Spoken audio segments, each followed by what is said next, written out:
Thank you. ಇಂಥ ಒಂದು ಹಾಡು ಇಂಥ ಒಂದು ಲೊಕೇಶನಲ್ಲಿ ಇಂಥ ಒಂದು ಡಿಸೆಂಬರಲ್ಲಿ ಕೊಟ್ಟಿದ್ದಕ್ಕೆ ತುಂಬ ಹೃದಯದ ಧನ್ಯವಾದಗಳಲ್ಲ, ಆಮೇಲೆ ಮಾಡ್ತೀನಿ ವಾದಗಳು, ಧನ್ಯವಾದಗಳು. ಅಂಡ್ ಇಷ್ಟು ಡೈಲಾಗ್ನ ಹೆಂಡತಿ ನೋಡ್ಕೊಂಡು ಹೇಳಿದ್ರು ಸರ್. ಚಳಿಗಾಲ ಅನ್ಬೇಕಾದ್ರೆ ಅವ್ರ ಕಡೆ ನೋಡಿದ್ರು.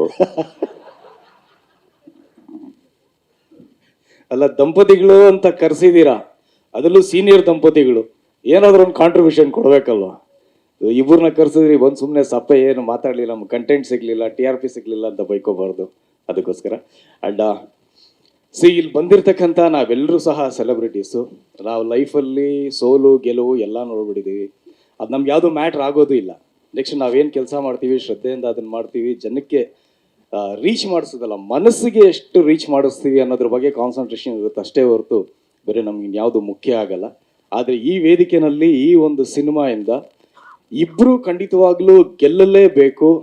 ಅದರಲ್ಲಿ ಬಹಳ ಮುಖ್ಯವಾಗಿ ನನ್ನ ಆತ್ಮೀಯ ಗೆಳೆಯ ಜಡೇಶ್ ಅವರು, ಮತ್ತೊಂದು ನಮ್ಮ ನಿರ್ಮಾಪಕರು. ಕಾರಣ ಏನಂದರೆ, ಇವರಿಬ್ಬರು ಗೆದ್ದರೆ ಜಡೇಶ್ ಅವರಿಂದ ಇನ್ನೊಂದು 20 ಕಥೆಗಳು ಬರೆಯುವಂಥ ಒಂದು ಧೈರ್ಯ, ಹುಮ್ಮಸ್ಸು, ಕನ್ನಡ ಇಂಡಸ್ಟ್ರಿಯಲ್ಲಿ ಸಿನಿಮಾ ಮಾಡಲೇಬೇಕು ಒಂದು ಛಲ ಮತ್ತಷ್ಟು ಉಟ್ಕೊಳ್ಳುತ್ತೆ. ಒಬ್ಬರು ನಿರ್ಮಾಪಕರು ಗೆದ್ದರೆ 14 ವರ್ಷ ಆದಮೇಲೆ ಒಂದು ಸಿನಿಮಾನ ಮಾಡ್ತಾ ಇದ್ದಾರೆ. ಸರ್, ಈ ಸಿನಿಮಾ ಗೆದ್ದೇ ಗೆಲ್ಲುತ್ತೆ, ತರುಣ್ ಅವ್ರು ಹೇಳ್ದಾಗ ಸೂಪರ್ ಡೂಪರ್ ಹಿಟ್ ಆಗೇ ಆಗುತ್ತೆ. ಬಟ್ 14 ವರ್ಷ ಮಾಡಿಬಿಡಿ ದಯವಿಟ್ಟು. ಅಟ್ಲೀಸ್ಟ್ ಒಂದು 4 ತಿಂಗಳಿಗೊಂದು 5 ತಿಂಗಳಿಗೊಂದು ಪ್ರೊಡಕ್ಷನ್ ಬರ್ತಾ ಇರಬೇಕು ಸರ್. ಈ ಸಾಂಗ್ ನೋಡಿದಿರ ತಾನೆ. So production oriented song, production ಬರ್ತಾ ಇರ್ಬೇಕು ನಿಮ್ಮಿಂದ. ಸೊ ಹಾಗಾಗಿ ಅವ್ರು ಗೆದ್ರು ಒಂದು 100 ಸಿನಿಮಾಗಳನ್ನ ಮಾಡ್ತಾರೆ. ಸೊ ಅವ್ರ ಟೀಮ್ ಏನಿದೆ, ನನ್ನ ಒಂದು ಆಸೆ ಭಗವಂತನಲ್ಲಿ ನಂದೊಂದು ಪ್ರಾರ್ಥನೆ, ಈ ಸಿನಿಮಾ ಸೂಪರ್ ಡೂಪರ್ ಹಿಟ್ ಆಗಲಿ. ಈ ಸಿನಿಮಾ ದುಡ್ದವ್ರು ಎಲ್ಲರೂ ಸಹ ಲ್ಯಾಂಡ್ ಲಾರ್ಡ್ ಆಗಲಿ, ಎಲ್ಲರೂ ಒಂದೊಂದು ಸ್ವಂತ ಮನೆ ತಗೊಳ್ಳಿ ಅಂತ ನನ್ನೊಂದು ಆಸೆ ಸರ್. ಸೊ ಅದಾದಷ್ಟು ಬೇಗ ನೆರವೇರಬೇಕು. ಇನ್ನು ತುಂಬ ದೊಡ್ಡ ಶಕ್ತಿಯಾಗಿ ನಿಮಗೆ ಹೆಸರಲ್ಲೇ ಸಕ್ಸಸ್ ಇಟ್ಕೊಂಡ್ರು ಅಂತ ನನ್ನ ಗೆಳೆಯ ವಿಜಯ್ ಇದ್ದಾನೆ, ವಿಜಯ್ ಕುಮಾರ್, ಸ್ಯಾಂಡಲ್ವುಡ್ ಸಲಗ.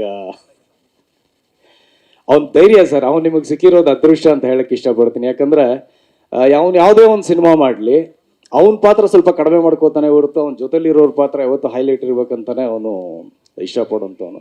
ಅವನ ಮನೆಯಲ್ಲಿ ಒಂದಷ್ಟು ವರ್ಷ ನಾವು ಗ್ರಾಮ ವಾಸ್ತವ್ಯ ಹೂಡ್ಬಿಟ್ಟಿದ್ವಿ. ನಾನು, ನಮ್ಮ ಅನಿಲ್, ಉದಯ್ ಮತ್ತು ನಮ್ಮ ರಂಗಾಯಣರಿಗೂ ಎಲ್ಲ ಆ ಸಂದರ್ಭದಲ್ಲಿ ನಾನು ನೋಡಿದ್ದೀನಿ. ಅರ್ಜುನ್ ಜನ್ಯ ಅವ್ರನ್ನ ಕರ್ಸ್ಕೊಂಡು ಯಾವುದೋ ಸ್ಲಮ್ಮಿಂದ ಹುಡುಗರನ್ನ ಕರೆಸ್ತಾ ಇದ್ದ. ಕರ್ಸ್ಬಿಟ್ಟು ಅರ್ಜುನ್ ಹಾಡು ಹೇಳ್ತಾನೆ ನೋಡು ಅಂದ್ಬಿಟ್ಟು ಅರ್ಜುನ್ ಕಣ್ಕೊಂಡ್ಬಿಡ್ತಾರೆ ಅವರು. ಯಾರು ಇವ್ರು, ಹೆಂಗೆ ಆಡ್ತಾರೆ ಏನೂ ಗೊತ್ತಿಲ್ಲ ಅಂದ್ಬಿಟ್ಟು. ಅಂದರೆ ಅವನ ಒಂದು ಎಲ್ಲರ ಜೊತೆಲಿ ಬೆಳೆಸ್ಬೇಕು ಅನ್ನೋದೊಂದು ಆ ಥರ ಒಂದು ಮೋಟಿವೇಶನ್ ಇಟ್ಕೊಂಡಿರ್ತಾನೆ. ನೀವು ನೋಡಿರ್ಬೋದು ಅವನೆಲ್ಲ ಸಿನಿಮಾಗಳಲ್ಲೂ ಸಹ ಹೊಸ ವಿಲನ್ಗಳನ್ನ ಇಂಟ್ರೊಡ್ಯೂಸ್ ಮಾಡಿಸ್ತಾನೆ, ಹೊಸ ಕಾಮಿಡಿ ಆ್ಯಕ್ಟರ್ಗಳನ್ನ ಇಂಟ್ರೊಡ್ಯೂಸ್ ಮಾಡಿಸ್ತಾನೆ ಖುದ್ದಾಗಿ. ಆಮೇಲೆ ಅವನಲ್ಲಿ ತುಂಬ ಮೆಚ್ಚುಗೆ ಆಗೋ ಗುಣ ಏನು ಅಂದರೆ, ಸರ್ ಯಾರು ಎಲ್ಲೆಲ್ಲವರೆಗೂ ಬರ್ಬೋದು, ಆದರೆ ಸಾವಿನವರೆಗೂ ಬರುವಂಥ ಒಂದೇ ಗೆಳೆಯ ನಾನು ನೋಡಿರೋದು ಅವನು ಸರ್. ಅವನೊಂದಷ್ಟು ಸ್ನೇಹಿತರು ತೀರೋಗಿರೋಂಥ ಸಂದರ್ಭದಲ್ಲಿ ನಾನು ಅವನೇ ಗುಂಡಿಗಿಳಿದು ಆ ಹೆಣಾನ್ ಇದು ಮಾಡಿ ಅದಕ್ಕೆ ಅಂತ್ಯ ಸಂಸ್ಕಾರ ಮಾಡಿ ಒಂದು ಸಂಸ್ಕಾರವನ್ನು ಕೊಟ್ಟಂಥವ್ರು. ಈ ಸಂದರ್ಭದಲ್ಲಿ ನಾನು ಒಂದು ಇಂಟರ್ವ್ಯೂ ನೋಡ್ತಾ ಇದ್ದೆ, ಜಡೇಶ್ ಅವ್ರು ಹೇಳ್ತಾ ಇದ್ರು, ನಾನು ಕತೆ ಹೇಳಬೇಕು ಅಂತ ಹೋದಾಗ ಬಾ ಅಂತ ಒಂದು ಓಮ್ನಿ ಕಾರ್ ಹತ್ತಿಸ್ಕೊಂಡ, ಯಾವುದೋ ಸ್ಮಶಾನಕ್ಕೆ ಕರ್ಕೊಂಡು ಹೋದ, ಅಲ್ಲವ್ರ ಫ್ರೆಂಡ್ನ ಸಂಸ್ಕಾರ ಮಾಡಿದಾದ್ಮೇಲೆ ಇವಾಗ ಹೇಳೋ ಕತೆ ಅಂತಾನೆ ಅದು. ಅಂದರೆ ಅವನು ಮನುಷ್ಯರನ್ನ ಪ್ರೀತಿಸುವಂಥ, ಸ್ನೇಹಿತರನ್ನ ಪ್ರೀತಿಸುವಂಥ ಗುಣ ಅಷ್ಟು ದೊಡ್ಡದು ಒಂದು. ಆಮೇಲೆ ಏನೇನೋ ಮಾಡ್ಕೋತಾ ಇರ್ತಾನೆ. ನಾನು ಅದನ್ನೇ ಅವ್ನ ಸಲಗ ಆಡಿಯೋ ಲಂಚಲ್ಲಿ ನಾನು ಹೇಳಿದ್ದೆ, ಅವ್ನ ಸಲಗ ಅಂದರೆ ನಿಜವಾಗ್ಲೂ ಸಲಗ, ಕೊಚ್ಚೆಯಲ್ಲಿ ಬಿದ್ದಿರ್ತಾನೆ. ಯಾರೋ ಒಬ್ಬರು ಈ ಥರ ನಿಮ್ಮಂಥವ್ರು, ಜಡೇಶ್ ಅಂತವ್ರು, ತರುಣ್ ಅಂತವ್ರು ಯಾರಾದರೂ ಒಬ್ರು ಕಹಳೆ ಊತ್ತು ಅಂದರೆ ಮೈ ಒದರ್ಕೊಂಡು ಎತ್ಕೊಂಡು ನಿಂತ್ಕೊಳ್ತಾರೆ, ಈ ನನ್ನ ಸಲಗನೇ ಅಂದ್ಬಿಟ್ಟು. ಆ ಥರ ಕೆಪಾಸಿಟಿ ಇರೋಂಥ ನನ್ನ ಗೆಳೆಯ. ಒಳ್ಳೇದಾಗಲಿ ಮಗ, wish you all the very very very very best. And Rachita ಅವ್ರ ಬಗ್ಗೆ ಹೇಳಬೇಕಂದ್ರೆ, ನಿಮ್ಮ ಬಗ್ಗೆ ಹೇಳಬೇಕಂದ್ರೆ ಯಾಕೋ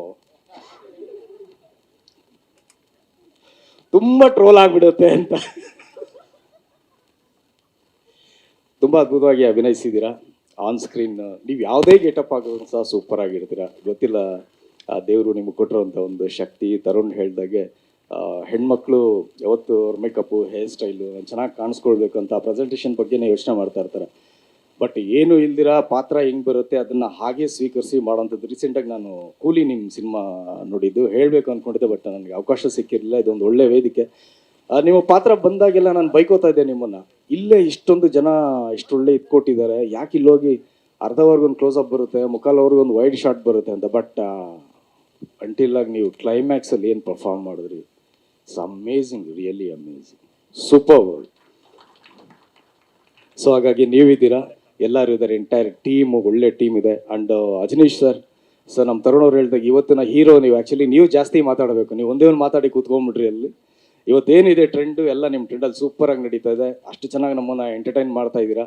ನಾನು ಟ್ರೆಡ್ಮಿಲ್ ಮೇಲೆ ನಿಂತ್ಕೊಂಡ್ರೆ ಯಾವಾಗಲೂ ನಾನು ಹಾಡು ಕೇಳಬೇಕಂದ್ರೆ ಫಸ್ಟ್ ಚಾಯ್ಸು ನಿಮ್ಮದೇ ಬರ್ತಾ ಇರ್ತದೆ. ಯಾವುದೇ ಹಾಕಿದ್ರು ಸರ್, ಬ್ರಹ್ಮಕಲಶ ಇರ್ಬೋದು, ಕಾಂತಾರ ಸಿನಿಮಾದಿರ್ಬೋದು, ಬೇರೆ ಹಾಡುಗಳಿರ್ಬೋದು, ಮರಳಿ ಮನಸ್ಸಾಗಿದೆ ಇರ್ಬೋದು. ನಾನು ಜಡೇಶ್ಗೆ ಯಾವಾಗೂ ಹೇಳ್ತಾ ಇರ್ತೀನಿ, ನೆಕ್ಸ್ಟ್ ನನ್ನ ಸಿನಿಮಾ ನಿರ್ಮಾಣ ಮಾಡ್ತಾ ಇದ್ದಾರೆ, ಅದರಲ್ಲಿ ಅದೇ ಥರ ಒಂದು ಹಾಡು ಬೇಕು ನಮಗೆ, ಏನಾದರೂ ಇದು ಮಾಡಿಸಿ ಅಂತೇಳಿ ಅಂತ ಅದ್ಭುತವಾದಂಥ ಹಾಡನ್ನು ಕೊಟ್ಟಂಥವ್ರು ನೀವು. ಸೊ ಬಂದಿರತಕ್ಕಂಥ ಎಲ್ರಿಗೂ ಒಳ್ಳೇದಾಗಲಿ. ಆ್ಯಂಡ್ ವಿಜಯ್ ಪ್ರಕಾಶ್ ಸರ್, ನಿಮ್ಮ ವಾಯ್ಸ್ ಒಂಥರ ನಮಗೆ ಹಳೆ ಕಾಲದಲ್ಲಿ ಕಿಶೋರ್ ಅವ್ರದ್ದು ಬಿಟ್ಟರೆ, ರಫಿ ಅವ್ರದ್ದು ಬಿಟ್ಟರೆ ಬರೀ ಇನ್ಯಾವುದು ಸಾಂಗ್ ಅಂತ ನಾವು ವಾಯ್ಸ್ ಯಾರ್ದು ಅಂತ ನಮಗೆ ಗೊತ್ತಾಗ್ತಾ ಇರಲಿಲ್ಲ. ಸೊ ಇವತ್ತಿನ ಟ್ರೆಂಡಲ್ಲಿ ನೀವು ಆ ರೀತಿಯಾಗಿ ನಮ್ಮನ್ನೆಲ್ಲ ಆವರಿಸ್ಕೊಂಡಿದ್ದೀರಾ. ಅಡ್ ಭಟ್ರೆ ಅದ್ಭುತವಾದಂಥ ಹಾಡನ್ನು ಕೊಟ್ಟಿದ್ದೀರಾ, ಧನ್ಯವಾದಗಳು. ಬಂದಿರತಕ್ಕಂಥ ಎಲ್ರಿಗೂ ಸಹ ಒಳ್ಳೇದಾಗಲಿ. Wish you all the very best. Thank you so much, love you.